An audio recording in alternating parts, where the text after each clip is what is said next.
Hello les amis, bonjour, bienvenue dans la Voie des Fleurs. Petit tirage, on est le... Quelle journée? Mercredi. Je sais jamais accordé.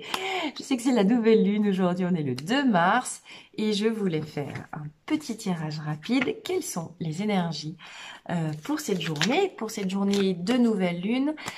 Vous savez que les énergies de la Lune, ça commence en général 2 jours avant, 2 jours, 3 jours avant, 3 jours après.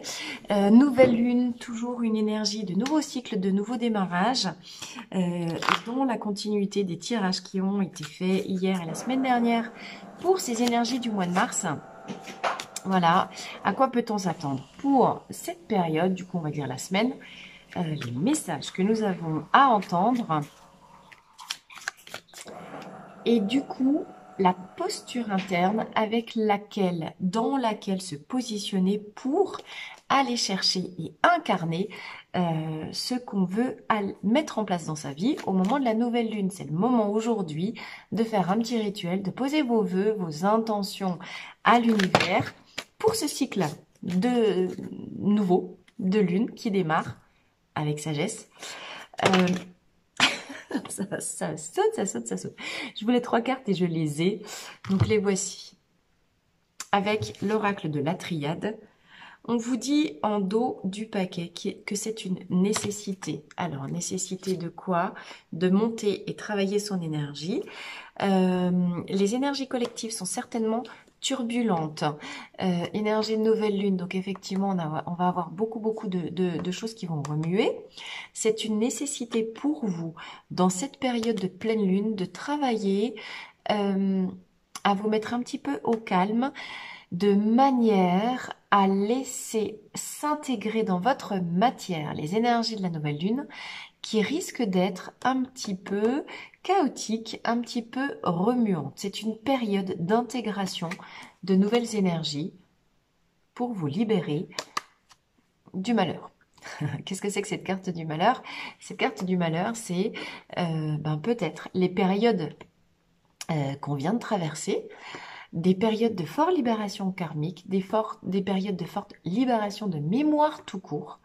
On a été beaucoup bousculé et avec cette nouvelle lune, c'est aussi des nouvelles énergies qui sont en train de descendre de l'univers pour nous. D'accord? Il est hyper important de faire attention à soi, de faire attention à se mettre à l'écart des turbulences du chaos. Là, c'est un moment de préservation de soi, d'accord?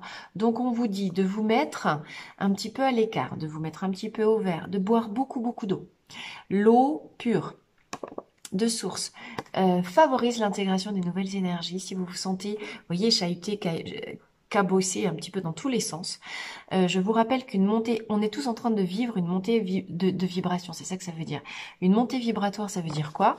Ça veut dire que l'énergie collective, ou l'énergie qui descend, qui traverse à l'intérieur de nous, dans nos voies de circulation énergétique, nos méridiens, en acupuncture, en médecine traditionnelle chinoise, c'est notre câblage électromagnétique. Donc, on a tous à l'intérieur de nous un câblage qui permet la circulation des énergies dans notre corps, dans notre système électromagnétique. Et c'est comme si l'intensité de l'énergie, de l'électricité qui nous traverse est en surintensité en ce moment. Ça a quoi comme vocation? Faire élargir précisément nos canaux de circulation énergétique de manière à ce que on puisse monter en fréquence. Sauf que c'est ce temps-là où on est soumis à une surintensité d'énergie, eh bien, ça peut occasionner, allez regarder sur Google, symptômes d'élévation vibratoire, symptômes d'élévation de fréquence vibratoire. On peut avoir des maux de tête, on peut avoir changement dans les habitudes alimentaires, changement de goût, on peut être apathique, amorphe, très fatigué, avoir envie de rien faire. On peut développer presque aussi des symptômes de dépression, ok?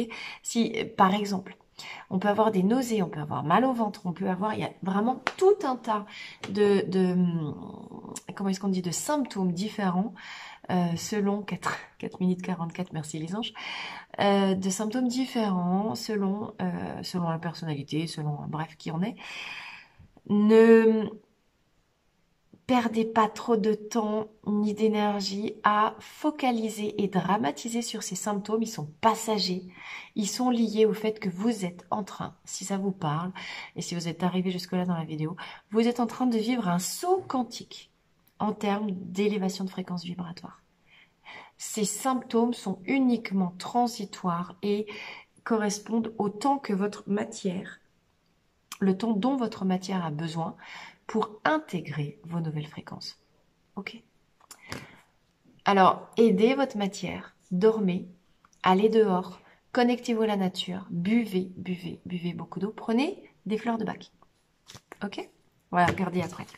Alors, les 3 cartes qui ont sauté. On reste toujours dans la même chose. Le triangle 3. Hein, notre fameux 3 dont...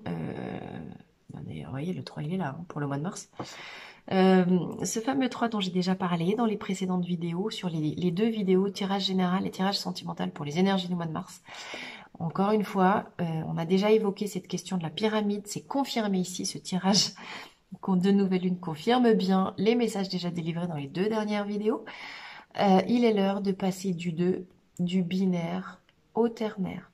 Ce qui va créer quoi? L'ouverture du 3e œil, élévation de fréquence vibratoire, vous voyez bien, le delta, c'est l'accession au divin en soi, c'est les yeux matière qui s'ouvrent sur l'œil spirituel, l'œil quantique. C'est effectivement les illusions qui tombent, la dualité qui est dépassée pour aller chercher la complétude. D'accord? C'est la réunion des 3 plans de l'être, le physique, l'émotionnel et le spirituel. C'est l'unité constituée du Père, du Fils, du Saint-Esprit. Le Père, le Fils, le Saint-Esprit, c'est les 3 plans de l'être en soi. Ok. L'ouverture donc du 3e œil, l'ouverture de la complétude en soi, la réalisation, non pas la réalisation, la conscientisation aussi des illusions liées à ce qu'on croit perdre et gagner quand on est pris dans notre dualité. Alors que quand on vient connecter, je vous ai dit, cette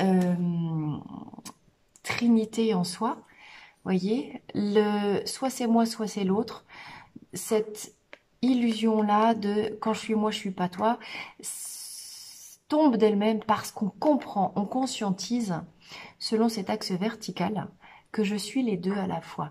Avec mes neurones miroirs, ce que je vois de l'autre, c'est moi dans ma partie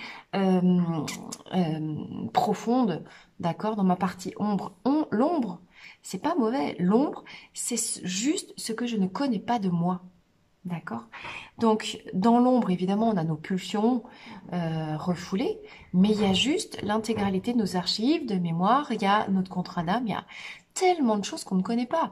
Et ce qu'on ne connaît pas, c'est 9/10 de soi, d'accord? Le subconscient, c'est 9/10. Ce que j'ai dans ma tête, c'est 1/10 seulement. Alors, on croit que blablabla, on se raconte des cracks en permanence. Les illusions tombent, les masques tombent, la réalité apparaît, et on comprend plein de choses ici, d'accord?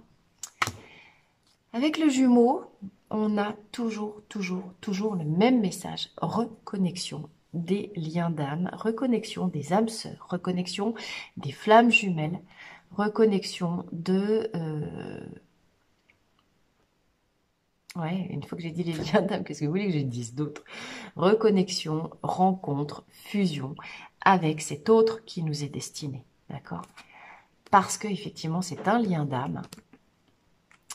Et que, ben voilà, le divin, le delta, c'est aussi l'œil du divin, d'accord? Le divin s'active en nous-mêmes. C'est vraiment un démarrage, nouvelle lune, Mars. Nouveau départ dans la vie, nouvelle connexion spirituelle avec nos frères et sœurs d'âme, avec ce qui nous est destiné. On comprend, nos yeux s'ouvrent enfin sur tout le parcours par lequel on devait passer pour libérer nos mémoires, nos blocages, nos casseroles, afin que l'accession à notre partie divine puisse se faire, que les liens d'âme prévus, les contrats d'âme que nous avions déjà signés avant de descendre dans cette incarnation puissent se mettre en place afin que se réalise ce qui est prévu pour nous, afin que nous devenions ce que nous sommes intrinsèquement depuis toujours. D'accord? Et ça, c'est possible. Pourquoi? Eh bien, parce que gros saut quantique en termes de vibration énergétique, on change de palier vibratoire et à partir de là, on quitte le malheur et on accède à l'éternité. Ok? Alors ça, c'était par rapport à la triade. On va aller voir tout de suite les fleurs. Une fleur. S'il y avait une fleur pour aujourd'hui, alors, quelle est la fleur dont nous avons, s'il vous plaît, en ce jour de pleine lune, hop, le plus besoin? Non, pas pleine lune, nouvelle lune. Ah, Marie. Ah, les messages de la fleur. Sweet chestnut, transmutation de la chenille en papillon. Nuit noire de l'âme. On sort de la nuit noire de l'âme, guérison de l'enfant intérieur. Donc voilà, ici vous avez exactement ce que je vous disais avec la fin du malheur. Elle est où ma carte du malheur? On coupe avec, elle est retournée, c'est marrant, j'arrive pas à la voir, voilà. Avec Sweet Chestnut, on sort de la nuit noire de l'âme. Comme je vous l'ai dit,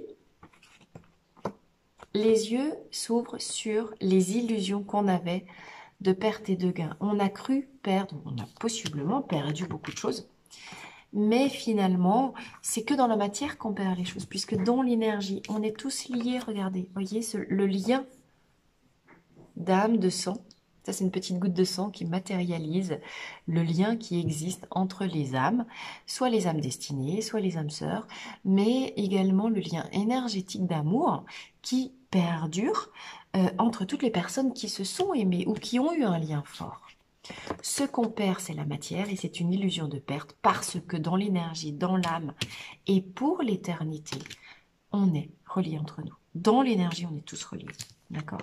Et c'est pour ça qu'une fois qu'on a les yeux qui s'ouvrent sur l'illusion du malheur et de la perte, à chaque malheur, vous connaissez le truc, hein, à chaque chose, malheur est bon, à chaque truc, à chaque événement, je ne sais plus comment c'est le proverbe, c'est une illusion parce que l'aspect négatif perte est toujours contrebalancé, c'est la loi de la dualité, la loi des complémentaires dans la nature. Quand je perds quelque chose, je gagne quelque chose. Quand je vis un malheur, il y a une nouvelle opportunité. Quand je meurs, il y a une renaissance. Quand il y a une porte qui se ferme, il y a une porte qui s'ouvre. Le malheur est une illusion d'un mental qui focalise que sur un côté des choses, mais qui n'a pas vu l'autre côté, la face cachée de la lune. Apprenez-vous à penser en forme de double pensée. La pensée positive, optimiste, est une illusion, puisque là où il y a de l'optimisme, il y a le revers de la médaille, il y a du pessimisme. L'idée, c'est pas d'aller chercher fantasme, je vais bien, tout va bien. L'idée, c'est je vais bien. Il y a des choses qui vont très bien dans ma vie. Il y a des choses qui sont moins bien. Et du coup, c'est l'équilibre. Comme des sous à la banque, il y a autant de dépenses que de rentrées. Quand je vis une épreuve, l'univers met toujours sur moi, dans ma route, sur ma route, pour moi, pour m'accompagner, des personnes qui seront là pour m'apporter l'énergie suffisante et à surmonter les malheurs. Allez, réfléchissez aux grands malheurs de votre vie, aux nouvelles personnes que vous avez rencontrées, aux nouvelles opportunités qui se sont ouvertes dans les moments de malheur et de tempête. Hein. D'accord? Tout s'équilibre en permanence. Et parce que tout s'équilibre, je monte en fréquence vibratoire et j'atteins la neutralité, le détachement de l'affect. Il y a le bien et le mal sont une illusion. Le bien, la croyance du bien et du mal est la source de nos malheurs parce qu'on refuse ce qu'on croit être mal pour aller chercher de manière compulsive ce qu'on croit être bien. C'est une illusion. C'est une illusion. À chaque fois. Oui, il y a des malheurs, mais oui, il y a des bonheurs associés, des cadeaux associés à chaque malheur. C'est un malheur que la Russie, bien sûr, envahisse l'Ukraine, mais sur un plan divin, c'est quoi les énergies qui se cachent là derrière? C'est quoi la révélation qui peut avoir lieu avec un Poutine complètement taré? C'est l'avenir qui nous le dira, c'est que quand on est sorti du malheur, qu'on se rend compte quelle était l'opportunité d'évolution cachée là derrière, ok, peut-être que Poutine révèle sa folie aux yeux du monde et que, j'en sais rien, il y aura peut-être un coup d'éclat, il y aura un coup d'éclat, un coup d'état qui va remettre les choses en ordre. Peut-être que par cette invasion-là, il y a tout un tas de libérations, il y a de la guérison à la terre, ça fait bouger l'ordre mondial, les Suisses sortent de leur neutralité, vous voyez tout ce que ça entraîne. D'accord? Donc oui, bien sûr, dans la matière, c'est un. c'est une catastrophe. Mais en quoi ça va changer et en quoi ça fait ouvrir les yeux du monde sur cette réalité. Ok? Je vous embrasse très très fort, je vous souhaite une très belle journée. Pensez à faire votre connexion à l'énergie de la Terre, de la nouvelle lune. Appelez les évolutions, les changements, les transformations que vous voulez voir advenir dans votre vie et prenez Sweet Chestnut. Non, Sweet Chestnut, c'est celui-là. Si vous êtes englué dans le malheur, que vous n'arrivez pas à changer, allez vous chercher un élixir de châtaignier pour sortir de votre nuit noire de l'âme et accéder à la transmutation de l'ombre en lumière. Ça, c'est la carte d'alchimie par excellence. La carte du Delta. Je vous embrasse les amis, très belle journée.